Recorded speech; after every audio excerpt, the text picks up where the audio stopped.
और इस वक्त की बड़ी खबर थी जब पीएम मोदी को इतने बड़े सम्मान के साथ नवाजा गया है। बढ़ेंगे आगे, दिल्ली का रुख करेंगे। दिल्ली विधानसभा चुनाव को लेकर बड़ी खबर सामने आ रही है। सूत्रों के हवाले से दिल्ली चुनाव से जुड़ी बड़ी खबर। 5 जनवरी को इलेक्शन कमीशन चुनाव का ऐलान कर सकता है। फरवरी के पहले हफ्ते में चुनाव हो सकते हैं। 4 से 6 फरवरी के बीच में मतदान हो सकता है। 4 से 6 फरवरी के बीच में मतदान हो सकता है। तो दिल्ली विधानसभा चुनाव को लेकर बड़ी खबर है, ये बड़ा अपडेट है ये। और ऐसे में अब सभी 70 सीटों पर दिल्ली की चुनाव का ऐलान बहुत जल्दी हो सकता है। 4 से 6 फरवरी के बीच में मतदान हो सकता है। हमारे सीनियर एडिटर संजय जी लगातार हमारे साथ जुड़े हुए हैं। संजय सर, देखिए बहुत जल्द ऐलान जो है वो हो सकता है। अब दिल्ली विधानसभा चुनाव को लेकर तमाम पार्टियां जो हैं रणनीति के साथ बड़े बड़े ऐलान कर रही हैं और ऐसे में फरवरी के पहले हफ्ते में चुनाव को लेकर संभावनाएं जताई जा रही हैं। बिल्कुल, 3 जनवरी को प्रधानमंत्री नरेंद्र मोदी दिल्ली से जुड़ी बड़ी कई सारी परियोजनाओं का एक साथ शुभारंभ करने वाले हैं। इसमें दिल्ली मेट्रो की बड़ी परियोजना का भी शुभारंभ करेंगे और 3 जनवरी को जब प्रधानमंत्री नरेंद्र मोदी का एक कार्यक्रम होगा, उसके बाद कभी भी किसी भी समय माना जा रहा है 4 अथवा 5 जनवरी को चुनाव आयोग दिल्ली की विधानसभा चुनावों की तारीखों का ऐलान कर देगा। जो तारीखें होंगी फरवरी के पहले सप्ताह में, माना जा रहा है कि 4 से 6 फरवरी के बीच में तारीख हो सकती है जब दिल्ली में मतदान होगा।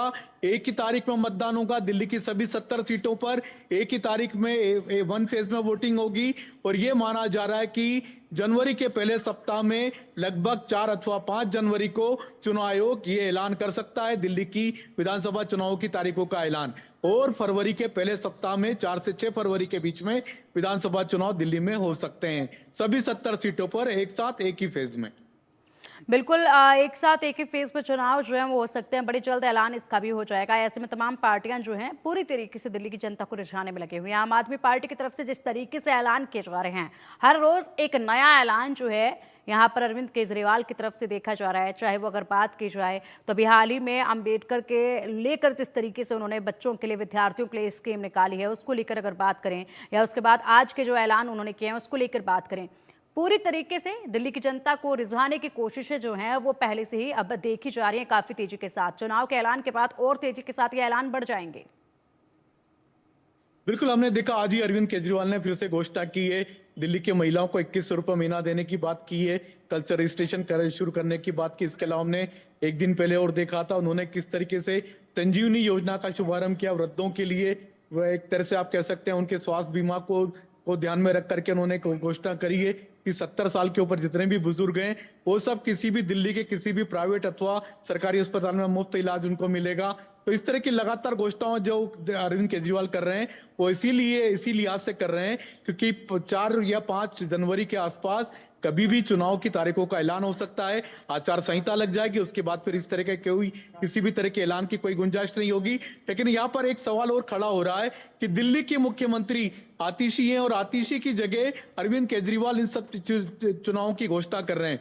तो इस तरह के जो ऐलान है वो मुख्यमंत्री की बजाय अरविंद केजरीवाल को करना पड़ रहा। तो ये कहीं ना कहीं एक तरह से सवाल भी खड़ा कर रहा है कि क्या महिला नेता पर अरविंद केजरीवाल को भरोसा नहीं है? क्या आतिशी ये इस तरह के ऐलान नहीं कर सकती थी? अरविंद केजरीवाल को क्यों मैदान में उतर करके इस तरह का ऐलान करना पड़ा? साथ ही साथ चुनावी राजनीति भी तेज हो चुकी है। एलजी ने ऑर्डर दे दिए हैं, जिस तरह से ईडी को भी आदेश दिए हुए हैं उनकी जांच के लिए। शराब घोटाले के जो आरोप लगे थे अरविंद केजरीवाल पर, उसकी अब फिर से जांच के आदेश दे दिए गए हैं। जांच की अनुमति प्रदान कर दी एलजी ने। तो देखना होगा कि चुनावी राजनीति किस तरीके से चलती है। क्या अरविंद केजरीवाल की फिर से गिरफ्तारी मांगती है ईडी? ये देखना होगा। लेकिन ये चुनावी सरगर्मियां अब लगभग तेज हो चुकी है। बीजेपी की भी अगले सप्ताह कभी भी केंद्रीय चुनाव समिति की बैठक हो सकती है, जिसमें पहली सूची बीजेपी की अपनी जारी हो सकती 17 से 18 नामों की। तो लगभग तो आप कह सकते हैं कि दिल्ली में चुनावी तैयारियां तेज हो चुकी है। सभी राजनीतिक दलों ने कमर कस ली है और आने वाला सप्ताह काफी इंपॉर्टेंट, महत्वपूर्ण हो सकता है। बिल्कुल, इसी के साथ साथ जिस तरीके से अगर बात की जाए तो आपने बिल्कुल यहाँ पर जो मुद्दा उठाया है संजय जी, जिस तरीके से आपने बताया है कि यहाँ पर मुख्यमंत्री तो कोई और है, लेकिन जिस तरीके से अरविंद केजरीवाल खुद ही सारा ऐलान कर रहे हैं, ऐसे में सवाल यही उठता है कि क्यों नहीं आखिरकार उन्हें आतिशी पर भरोसा है। सबसे पहले अगर बात की जाए तो यहाँ पर लगातार उन्हीं की तरफ से सारी घोषणाएं की जा रही हैं। मुख्यमंत्री चेहरे को लेकर भी सस्पेंस जो है वो कायम है, और ऐसे में ये भी खबरें थी कि आम आदमी पार्टी जो है वो मुख्यमंत्री चेहरे का ऐलान पहले से नहीं करेगा। इसको लेकर भी जो है अब मंथन देखा जाएगा। हालांकि अरविंद केजरीवाल का यहाँ पर साफ तौर पर अगर कहा जाए तो उन्होंने मुसीबत के समय में कुर्सी तो छोड़ दी, लेकिन मोह जो है वो कहीं ना कहीं अभी भी उनके अंदर नजर आ रहा है, जिस तरीके से ऐलान वो कर रहे हैं। बिल्कुल, अरविंद केजरीवाल हालांकि कुछ चुनाव लड़ेंगे, उनकी टिकट का ऐलान हो चुका है, नई दिल्ली की सीट से चुनाव लड़ने जा रहे हैं। वहीं से कांग्रेस ने नई दिल्ली में उनके सामने संदीप दीक्षित के नाम का ऐलान कर दिया, और माना यह भी जा रहा है कि भारतीय जनता पार्टी की ओर से पूर्व सांसद प्रवेश वर्मा को नई दिल्ली सीट से अरविंद केजरीवाल के सामने टिकट दी जा सकती है। तो अरविंद केजरीवाल खुद भी चुनाव लड़ रहे हैं, खुद ही मुख्यमंत्री के उम्मीदवार होंगे, उन्हीं के नाम पर पूरी आम आदमी पार्टी चुनाव भी लड़ने जा रही है। लेकिन अभी भी राजनीति काफी तेज है, क्योंकि यहाँ पर कांग्रेस पार्टी और आम आदमी पार्टी में इस बार गठबंधन नहीं हो पाया है। दिल्ली विधानसभा चुनाव में दोनों पार्टियां अलग अलग चुनाव लड़ रही हैं। राहुल गांधी भी लोगों से मिलने जुलने जा रहे हैं, दिल्ली के हालचाल ले रहे हैं। तो लगातार सरगर्मियां तेज बनी हुई हैं दिल्ली विधानसभा चुनाव को लेकर के, और अगले सप्ताह बीजेपी भी अपनी चुनाव समिति की बैठक बुला करके उम्मीदवारों का ऐलान कर सकती है, क्योंकि 5 तारीख को के आसपास चुनाव की घोषणा हो सकती है। 4 अथवा 5 जनवरी को चुनाव की घोषणा हो सकती है। ठीक है संजय जी, बहुत बहुत शुक्रिया आपका इन तमाम जानकारियों के लिए।